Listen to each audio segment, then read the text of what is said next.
పలుకులు పలుకుతున్నారని విమర్శించారు మాజీ ఎమ్మెల్యే నన్నపనేని నరేందర్. తనకంటే నిజాయితీపరుడు ఎవరూ లేరని, గొప్ప లీడర్ లేడని కడియం చెప్పుకుంటున్నారని అన్నారు. బిల్డప్ బాబాయిలా బిల్డప్ మాటలు మాట్లాడుతున్నారని వ్యాఖ్యానించారు. కడియం శ్రీహరి లాంటి రాజకీయ కుట్రదారు ఎవరూ లేరని దుయ్యబట్టారు.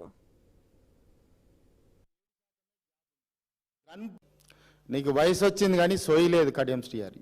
ఎందుకు సోయి లేదంటే నువ్వు చదువుకున్నావు కానీ చదువురాని సన్యాసివి. నువ్వు ఎందుకు ఈ మాట అంటున్నామంటే గన్పూర్ మున్సిపాలిటీలోనే కాంగ్రెస్కు బీఆర్ఎస్కు 7% గ్యాప్ ఉంది.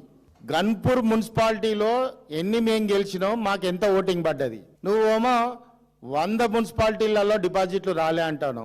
సిగ్గుందా నీకేమన్నా? చదువుకున్నావు, నువ్వు సన్యాసివా?